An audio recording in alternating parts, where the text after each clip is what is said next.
हाँ जी, तो कैसे हो आप लोग? मैं आपका नीलेश पिया बहुत-बहुत स्वागत करता हूँ इस यूट्यूब चैनल पे।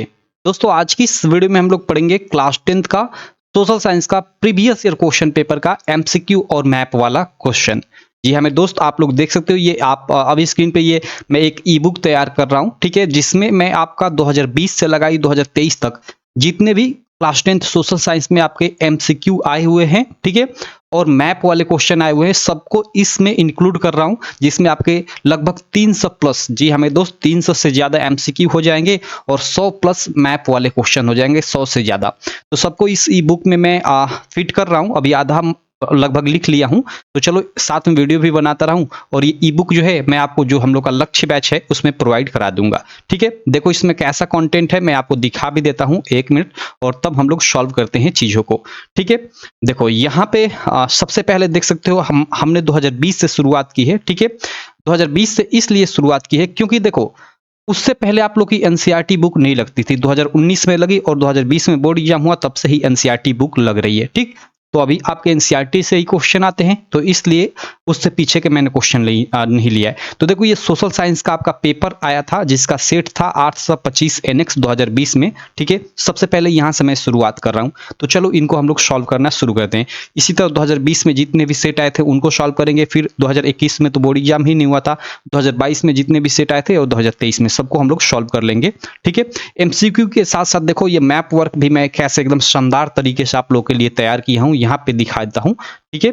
यहाँ पे देखो मैं नीचे आ जाता हूँ और यहाँ पे आपको दिखाता हूँ। आप लोग देख सकते हो ये मैप वर्क मैंने कितने एकदम ये देखो एकदम शानदार तरीके से ये बनाया हुआ है, आप लोग देख सकते हो। इसमें आप खुद मैं थोड़ा-थोड़ा बता दूँगा तो आप खुद से भी पढ़ सकते हो, देख सकते हो ये पूरा का पूरा मैप वर्क का ये प्रश्न आप लोग देख सकते हो कितने शानदार तरीके से ये बनाया गया है, ठीक है? तो चलो हम लोग सॉल्व करते हैं एक-एक क्वेश्चन को। बाकी कहूँगा चैनल को अभी तक आप सब्सक्राइब नहीं किए हो तो चैनल को सब्सक्राइब कर लेना और बेल आइकन को भी दबा लेना, जिससे मेरी सारी वीडियो की नोटिफिकेशन आपको मिलती रहे। और जी हाँ मेरे दोस्त, अभी तक आप लक्ष्य बैच ज्वाइन नहीं किए हो तो हमारी ऐप है, मैं आपको बता दूं, यूपीएमएसपी स्टडी कर यूपीएमएसपी स्टडी कर इसे आप गूगल प्ले स्टोर से डाउनलोड कर सकते हो, ठीक है? इसका लिंक इस वीडियो के डिस्क्रिप्शन में भी मैं डाल दूंगा। यहाँ जाकर आप लक्ष्य बैच ज्वाइन कर लेना, जिसमें आपको आपके 2023 या उससे पीछे के भी जितने जो ओल्ड पैटर्न है उनको मैं कन्वर्ट कर नया पैटर्न पे आप लोग का मॉडल पेपर बनाया हूँ और 2023 के सारे आप लोग के पेपर सारे सब्जेक्ट के Hindi, English, math, science, social science सारे सब्जेक्ट के सारे सेटों का वीडियो सॉल्यूशन के साथ साथ पीडीएफ सॉल्यूशन भी मिल जाएगा। उसके अलावा जो बोर्ड द्वारा ऑफिशियली मॉडल पेपर जारी किया गया है उसका, और उसके अलावा बहुत सारे इंपॉर्टेंट क्वेश्चन उस बैच में आपको मिल जाएंगे। तो आप बैच जरूर ज्वाइन करना, जिसकी प्राइस 299 है, लेकिन अभी आपको ऑफर में मात्र 250 रुपए में मिल जाएगा। अधिक जानकारी के लिए आप दिए गए नंबर पे अभी जो आपको स्क्रीन पे शो हो रहा है हमें कॉल भी कर सकते हैं, कोई दिक्कत हो रहा है पेमेंट वेमेंट करने में तो, ठीक है? चलो हम लोग अब क्वेश्चंस को सॉल्व करते हैं। यहाँ पे देखो, यहाँ पे पहला क्वेश्चन इसमें क्या है? पहला क्वेश्चन है कि 1848 की फ्रांसीसी राज्य क्रांति के फलस्वरूप, भाई 1848 की फ्रांसीसी राज्य क्रांति के फलस्वरूप क्या हुआ? भाई फ्रांस में गणतंत्र की घोषणा हुई, ठीक है? निरंकुश राजतंत्र की स्थापना हुई? नहीं। राजतंत्र की सीमित राजतंत्र की नहीं, सैन्य शासन की स्थापना हुई? नहीं, गणतंत्र की स्थापना हुई। ये डी वाला आपका बिल्कुल राइट ऑप्शन हो जाएगा इस प्रश्न के लिए, ठीक है? चलो अगला प्रश्न देख लेते हैं भाई। अगला प्रश्न है आपका, यहाँ पे देख सकते हो सेकंड नंबर, कि महामंदी का प्रारंभ किस वर्ष हुआ? सब लोग जानते हो 1929 में विश्व महामंदी का प्रारंभ हुआ था, ठीक? चलो अगला देखते हैं भाई, थर्ड नंबर प्रश्न, ये भी काफी इंपॉर्टेंट है। वंदे मातरम गीत के लेखक जो थे वो कौन थे? ठीक है, तो वो आपके बंकिम चंद्र चटर्जी, सीधे सीधे आप लोग याद रखना, फर्स्ट ऑप्शन सही है, ठीक है? और जनगण मनगण का भी पूछता है, यानी जो राष्ट्रीय गान होता है, ठीक है, उसके आपके रविंद्रनाथ टैगोर हो जाएंगे। चलो अगला हम लोग देखते हैं, अगला प्रश्न फोर्थ नंबर इसमें, ठीक? पेरियार रामास्वामी नायकर कौन थे? भाई पेरियार रामास्वामी नायकर जो थे एक समाज सुधारक थे, ठीक? तो ये आपका सी वाला ऑप्शन बिल्कुल राइट हो जाएगा, पेरियार रामास्वामी नायकर एक समाज सुधारक थे, ठीक है? चलो भाई आगे हम लोग देखते हैं अगला क्वेश्चन, पांचवा आप स्क्रीन पे क्वेश्चन देख सकते हो। यह क्या है? यह क्वेश्चन है कि धर्मनिरपेक्ष राज्य में जैसे हम लोग का जो देश है एक धर्मनिरपेक्ष देश है, ठीक है? तो इसमें क्या होता है? पहला ऑप्शन के अनुसार देखो, पहला ऑप्शन कि धर्म का कोई स्थान नहीं होता है, ऐसी बात नहीं है, बिल्कुल ये गलत है। एक राष्ट्र एक धर्म में विश्वास, ऐसा भी नहीं है भाई। धर्मनिरपेक्ष राज्य मीन्स सभी धर्मों को इसमें समान समझा जाता है, जैसे भारत है, बहुत सारे धर्मों के लोग यहाँ पे रहते हैं। केवल बहुसंख्यक वर्ग के धर्म को मान्यता, तो ऐसा भी नहीं है कि केवल जिनकी संख्या अधिक रहेगी उनके ही धर्म को मान्यता दी जाएगी, गलत है ये। तो ये आपका सभी धर्मों को समान समझा जाता है, इसमें डी वाला आपका बिल्कुल राइट ऑप्शन हो जाएगा। ठीक, चलो अगला देख लेते हैं हम लोग 6 नंबर प्रश्न। 6 नंबर प्रश्न क्या है कि भारत में पंचायती राज की स्थापना हुई थी। देखो ये पंचायती राज की स्थापना कब हुई थी? देखो भारत में सबसे पहले अगर हम लोग पंचायती राज्य की बात करें तो वो राजस्थान से, राजस्थान का एक गांव है, मुझे अभी गांव का नाम याद नहीं है, वहां से शुरुआत हुई थी इसकी। कब हुई थी? तो 1959 में। सी वाला आपका इसका राइट ऑप्शन होगा। लेकिन कभी कभी आपके एमसीक्यू में यहाँ 1959 न देकर 1992 दे देता है। ठीक है, तो अगर 1959 न दिया हो और 92 दिया हो तो आप 92 पे टिक करना, 1992। क्यों? क्योंकि पूरे भारत में एक तरह से 1992 में पंचायती राज्य की शुरुआत हुई। लेकिन सबसे पहले अगर शुरुआत की बात करें कि यहाँ से सबसे पहले शुरू हुई तो वो राजस्थान में 1959 में शुरू हुई और पूरे भारत में 1992 में शुरू हुई थी। ठीक, चलो आगे देखते हैं अगला क्वेश्चन। क्वेश्चन नंबर 7 स्क्रीन पे आप लोग देख सकते हो। यह क्वेश्चन क्या है कि निम्न में से कौन अजैवीय संसाधन है? देखो दो संसाधन होते हैं। अब देखो ये 6 आपके मतलब ये ऊपर के आपके ना जो हिस्ट्री से और शायद आपका पॉलिटी से था, अभी आपका ज्योग्राफी से आगे के अब 6 कुल 12 पहले प्रश्न आया करते थे एमसीक्यू। ठीक है, सोशल साइंस में पुराने पैटर्न के हिसाब से। ठीक, तो ऊपर 6 आपके हिस्ट्री से और ज्योग्राफी से थे और नीचे आपके सॉरी हिस्ट्री और पॉलिटी से थे, और ये आगे 6 अब आपके ज्योग्राफी से और इकोनॉमिक्स से यानी भूगोल से और अर्थशास्त्र से होंगे। तो देखो जैसे ये आपका भूगोल से संबंधित है कि निम्न में से कौन अजैवीय संसाधन है? अजैवीय संसाधन यानी देखो दो प्रकार के संसाधन यहाँ आप जान लो, जैव संसाधन और अजैव संसाधन। जैव संसाधन वे संसाधन होते हैं जिनमें जीवन व्याप्त होता है, जैसे हम लोग हो गए, पेड़ पौधे हो गए, ये सब जैव संसाधन है। अजैव संसाधन क्या होते हैं? जैसे जिनमें जीवन व्याप्त नहीं होता है, जैसे कार हो गई, हमारी मोबाइल हो गई। ठीक है, बहुत सारे हो गए जिनमें जीवन नहीं होता है। तो यहाँ देखो अजैव संसाधन हमें बोल रहा है कि कौन अजैव संसाधन है, तो देखो चट्टाने, पहला ही ऑप्शन सही हो जाएगा क्योंकि चट्टानों में जीव थोड़े होता है, बाकी पशु हो गए, पौधे हो गए, मछलियां, इनमें जीवन व्याप्त होता है। तो इसलिए तीनों के तीनों जैव संसाधन हो जाएंगे। अजैव संसाधन कौन होगा? तो आपका फर्स्ट वाला। ठीक है, चलो भाई, तो ये आपका 7वां क्वेश्चन भी क्लियर। 8वां क्वेश्चन देख लेते हैं। 8वां क्वेश्चन क्या है, यहाँ पे देख सकते हो। यह क्वेश्चन है कि निम्न में से कौन खरीफ की फसल है? देखो खरीफ की फसल हमें बताना है चना, धान, कपास और डी या ए बी सी, और ये डी ऑप्शन रहना चाहिए। डी ऑप्शन है कि बी तथा सी दोनों, यानी बी और सी दोनों ऑप्शन सही है। तो बिल्कुल ये आपका डी वाला बिल्कुल राइट ऑप्शन है, क्योंकि धान और कपास दोनों खरीफ की फसल के अंतर्गत आते हैं और चना आपका रबी की फसल के अंतर्गत आता है। अभी अभी अभी देख रहे हो ना, जो ये बुआई हो रही है गेहूं चना का, ये सब रबी की फसल के अंतर्गत आते हैं। चलो अगला हम लोग देख लेते हैं प्रश्नोत्तर संख्या 8 के बाद प्रश्नोत्तर संख्या 9। सॉरी एक मिनट, यहाँ प्रश्नोत्तर संख्या 9 आप लोग स्क्रीन पे देख सकते हो। यह क्या है कि एक वस्तु का अधिकांशतः प्राकृतिक प्रक्रिया में उत्पादन कहा जाता है। देखो किसी वस्तु का अधिकांशतः प्राकृतिक प्रक्रिया द्वारा जो उत्पादन होता है वो प्राथमिक क्षेत्र के अंतर्गत आता है। तो यहाँ आपका प्रारंभिक क्षेत्र या जिसको आप प्राथमिक क्षेत्र की भी बोल सकते हो, पहला ऑप्शन सही होगा। बाकी इससे लॉन्ग आंसर टाइप क्वेश्चन भी आता है। ठीक है, कि प्राथमिक, द्वितीयक और तृतीयक क्षेत्र में अंतर स्पष्ट कीजिए। ठीक है, 6 मार्क में ये प्रश्न आता है, तो इसको मैं आपको कराऊंगा। ठीक है, चलो आगे देखते हैं। 9 के बाद हम लोग 10 नंबर प्रश्न। यह प्रश्न क्या है कि झारखंड का कोडरम अग्रणीय उत्पादक है। भाई झारखंड का जो कोडरम है ना, वो अभ्रक उत्पादन के लिए अग्रणीय है। तो ये आपका फर्स्ट ही इसमें ऑप्शन सही हो जाएगा। चलो अगला है प्रश्न संख्या 11 कि पंजाब में भूमि निम्नीकरण का मुख्य कारण, कई बार आपको बता चुका हूं, अत्यधिक सिंचाई है पंजाब में भूमि निम्नीकरण का। चलो अगला प्रश्न है 12 नंबर कि निम्न में से किस राज्य की प्रति व्यक्ति आय सर्वाधिक है? हरियाणा, बिहार, राजस्थान, मेघालय। सही ऑप्शन इसमें से आपका हरियाणा हो जाएगा। तो देखो ये पहले ना आपके 12 ही एमसीक्यू आया करते थे। ठीक है, ओल्ड पैटर्न, चूंकि ये ओल्ड पैटर्न 2020 का पेपर मैं सॉल्व करा रहा हूं, तो ठीक है उसके अनुसार तो इस 12 को ही करते हैं। और जो मैप वाले प्रश्न है अभी भी 10 आ रहे हैं और पहले भी 10 आया करते थे। तो चलो यहाँ जो मैप वाले प्रश्न है अब उसको भी हम लोग सॉल्व कर लेते हैं। अब देखो मैप वाले प्रश्न आपके इतिहास और भूगोल से ही आते हैं, जो पॉलिटी वाला होता है सेक्शन। ठीक है, और जो आपका इकोनॉमिक्स यानी अर्थशास्त्र होता है उससे नहीं आते हैं। ठीक है, पहले भी नहीं आते थे, अब भी नहीं आते हैं। चाहे वो 2024 बोर्ड एग्जाम हो गया उसमें, या 2023 बोर्ड एग्जाम हो गया, पीछे की बोर्ड एग्जाम हो गए उसमें भी, मतलब आपका पॉलिटी से और इकोनॉमिक्स से नहीं आएगा। ठीक, तो चलो इसको हम लोग सॉल्व कर लेते हैं।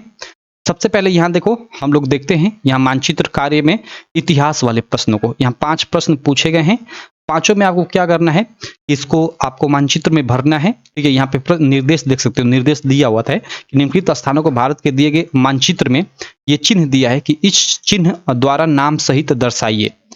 सही नाम तथा सही अंकन के लिए 1/2 + 1/2 यानी 1 अंक मिलेगा। ठीक, सही नाम लिखने का आधा मार्क और सही दर्शाने का आधा मार्क यानी 1 मार्क यहाँ से आपको मिलेगा। ठीक है, तो चलो इसको दर्शाते हैं। देखो पहला क्वेश्चन क्या है कि वह स्थान जहाँ सितंबर 1920 में कांग्रेस का अधिवेशन हुआ। देखो यहाँ पे 1920 में जो कांग्रेस का अधिवेशन हुआ 2 जगहों पे हुआ। एक मतलब जो 2020 में हुआ, सितंबर में हुआ, एक दिसंबर में हुआ। तो यहाँ कंफ्यूजन होती है काफी सारे लड़कों को। मैं सितंबर अगर बता दूं तो लड़के जो दिसंबर याद करे रहेंगे कंफ्यूज हो जाएंगे। तो सितंबर 1920 में जो अधिवेशन हुआ था वो एक विशेष अधिवेशन था जो कलकत्ता में हुआ था, और दिसंबर में एक कांग्रेस का अधिवेशन हुआ था दिसंबर 1920 में, वो आपका नागपुर में हुआ था। तो इस चीज को आप दोनों को याद रखना, कंफ्यूज मत होना। सितंबर 1920 में कलकत्ता में एक विशेष अधिवेशन हुआ था और दिसंबर 1920 में कहाँ हुआ था, नागपुर में हुआ था। तो यहाँ सितंबर में पूछा जा रहा है तो यहाँ कलकत्ता, मैप में हम कहाँ दर्शाएंगे, कलकत्ता। तो चलो यहाँ पे देखो मैंने नीचे यहाँ पे पहले ही दर्शाया हुआ है, यहाँ पे मैं आपको दिखा देता हूँ। ठीक है, देखो ये पूरा पूरा आप मैप देख सकते हो, ये इंडिया का पूरा पूरा मैप है। कलकत्ता हम लोग का कहाँ पड़ता है भाई, ठीक है, यहाँ पश्चिमी साइड में, ठीक है, जिसका नाम है पश्चिम बंगाल। पश्चिम बंगाल में पड़ता है कलकत्ता, पश्चिम बंगाल की एक तरह से राजधानी है। ठीक है, देखो ये वाला जो पूरा पूरा यहाँ पे देखो ये वाला एरिया दिख रहा है ना, ये इधर से पूरा ये आता है। ठीक है, ये वाला जो अभी एरिया मैंने मार्क किया, इसके अंदर वाला ये पूरा पूरा जो क्षेत्र है ना, ये पश्चिम बंगाल है। और यहीं पे देखो ये मैंने दर्शाया हुआ है, यहीं पे आपका कलकत्ता है। तो ऐसे आप जो भी चिन्ह दिया है उसको दर्शाकर यहाँ पे लिख दोगे कलकत्ता। ठीक है, फर्स्ट, और उसका आंसर में कलकत्ता लिख दोगे। क्लियर। यहाँ पे ये वाला जो एरिया है ना, इसको काफी लोग कलकत्ता समझते हैं, लेकिन ये कलकत्ता नहीं है बल्कि ये आपका बांग्लादेश है। ठीक है, इस चीज को आप लोग याद रखना। चलो, तो ये पहला क्वेश्चन हो गया। सेकंड क्वेश्चन करते हैं। यहाँ मैं ऊपर चलता हूँ, 1 मिनट। सेकेंड क्वेश्चन क्या है, यहाँ पेन का थोड़ा कलर मैं चेंज करता हूं। चलो, सॉरी, चलो सेकेंड क्वेश्चन देख सकते हो। सेकेंड क्वेश्चन है कि वह स्थान जहां जलियांवाला बाग हत्याकांड हुआ। भाई जलियांवाला बाग हत्याकांड सब लोग जानते हो कि पंजाब के अमृतसर में हुआ। ठीक है, तो चलो इसको हम लोग मैप में दर्शाते हैं। दर्शाने का आधा मार्क और नाम लिखने का आधा मार्क यानी 1 मार्क आपको मिलेगा। तो यहाँ देखो पंजाब अब कहाँ है, तो देखो एकदम ऊपर, मैप में एकदम ऊपर ही पंजाब स्थित है। यहाँ पे ये वाला जो पूरा पूरा ये एरिया दिख रहा है ना, रुक जाओ थोड़ा लोड ले रहा है। ठीक है,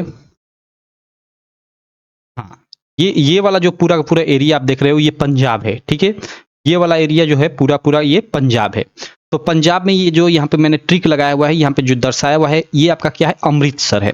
तो यहीं पे आप दर्शा दोगे। ठीक है, मतलब जो भी चिन्ह दिया है उसको लिखकर और सेकंड और अमृतसर लिख दोगे। ठीक है, चलो तो ये सेकंड भी हो गया।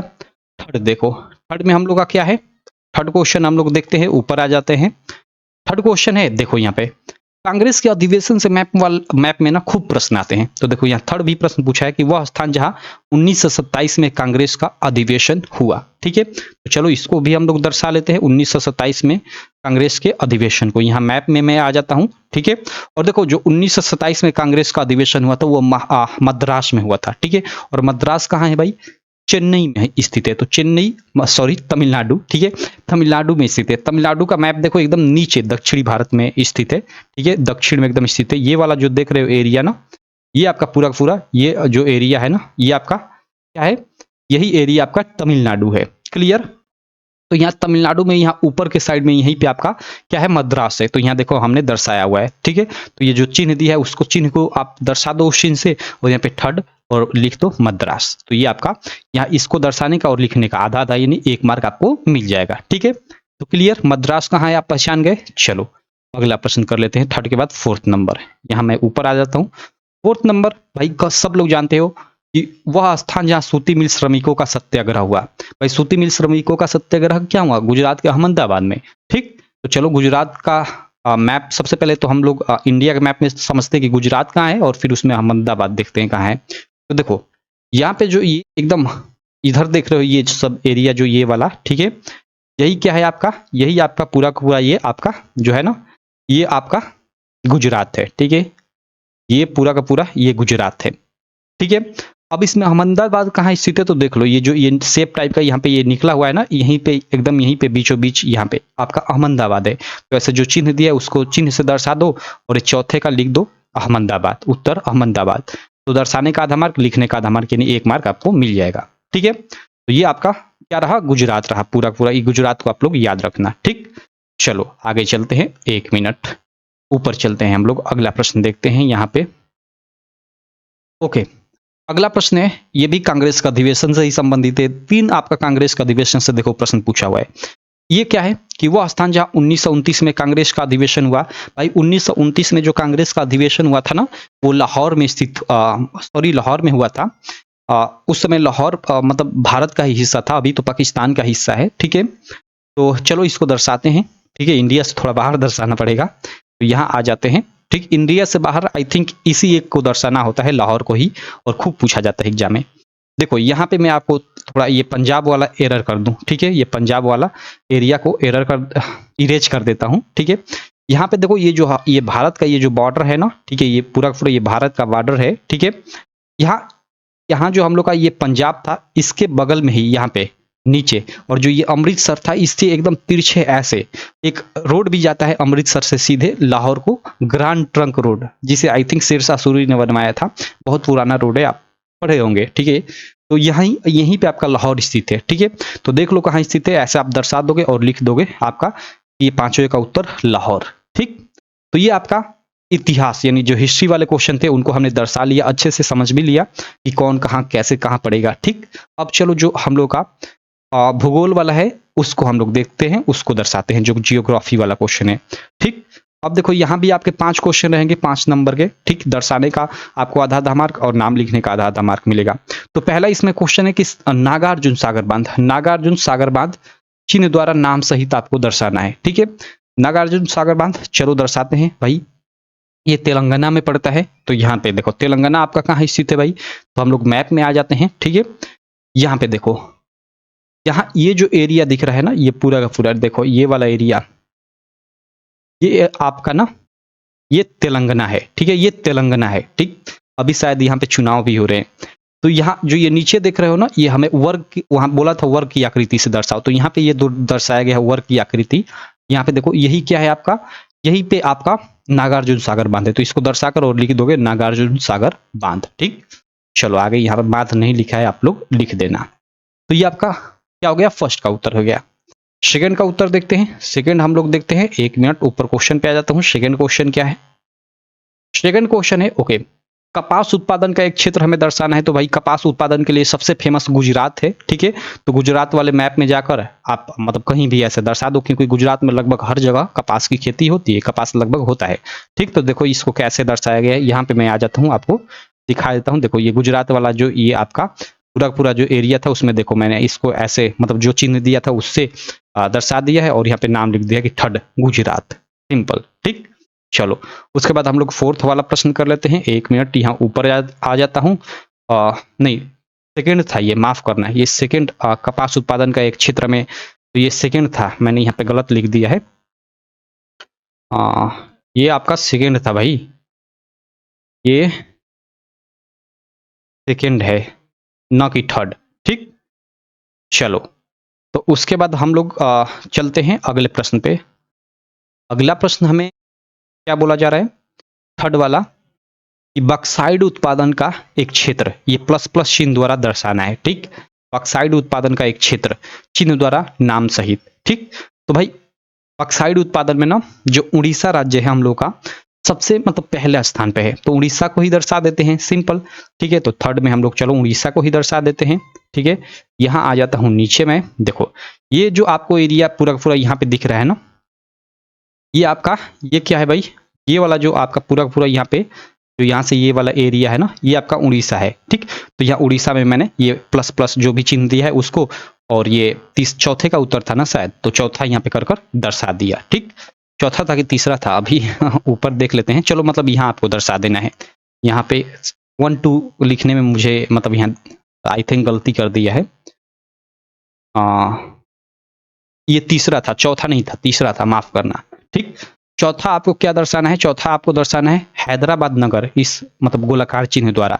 तो भाई हैदराबाद नगर कहाँ पड़ता है, तेलंगाना में, तेलंगाना के बीचों बीच पड़ता है। तो यहाँ देखो मैं नीचे आ जाता हूँ, हमने जो दर्शाया था अभी एक नागार्जुन सागर बांध, उसके ऊपर एक तरह से आपका पड़ जाएगा। ठीक है, देखो ये आपका हैदराबाद कहाँ पड़ जाएगा, ये जो तेलंगाना था ना, ये इसके बीचों बीच हैदराबाद यहाँ पे स्थित है। तो ये चौथे का, आई थिंक ये चौथे का उत्तर हो गया। ठीक है, अब देखो इसके बाद हम लोग का एक और क्वेश्चन बचता है, उसको दर्शा देते हैं और फिर इस पेपर का हमने पूरा का पूरा मैप वाला और उसके अलावा जो ऑब्जेक्टिव था उसको सॉल्व कर लिया। अंत में एक प्रश्न है कि ब्रह्मपुत्र नदी, ये चिन्ह दिया है कि इस चिन्ह द्वारा आपको दर्शाना है नाम सहित। तो चलो ब्रह्मपुत्र नदी को दर्शाते हैं। ठीक है, ब्रह्मपुत्र नदी यहाँ पे देखो, यहाँ पे देखो, ये आपका ये दूसरा का नहीं बल्कि ये पांचवे का आंसर है। ठीक है, ये गलती मत करना आप। ठीक है, ये एक्चुअली मतलब ये ऑटोमेटिक 1 2 लिखता है इसमें। ठीक है, मतलब जब हम जिस डॉक्यूमेंट में इसको बनाते हैं तो इसलिए यहाँ पे थोड़ी गलती हो गई है, तो उसको मैं सुधार दूंगा। ठीक है, बुक में गलती ऐसे नहीं करूंगा। ठीक, चलो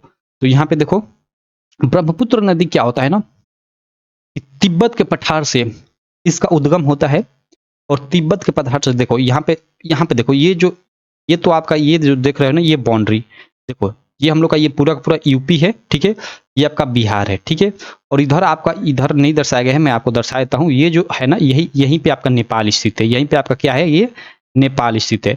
और नेपाल के इधर बाहर का एरिया ना, इधर वाला एरिया, यहाँ एक बड़ा सा एरिया तिब्बत, आपने नाम सुना होगा, तिब्बत देश, तिब्बत है, इसी में पाया जाता है तिब्बत का पठार। ठीक है, तो यहीं कहीं से इसका उद्गम होता है और ऐसे ये आती है, ऐसे ये नदी, ठीक है, ब्रह्मपुत्र नदी, और इधर आकर इधर अरुणाचल प्रदेश में प्रवेश करती है। ये वाला जो एरिया है ना, ये वाला जो एरिया है पूरा पूरा, ये वाला, ये अरुणाचल प्रदेश है। तो अरुणाचल प्रदेश में प्रवेश करती है, फिर यहाँ असम में प्रवेश करती है, असम में से ये मेघालय में प्रवेश करती है, और फिर मेघालय से होते हुए बांग्लादेश में प्रवेश करती है, और अंत में जाकर नीचे ये बंगाल की खाड़ी में गिर जाती है।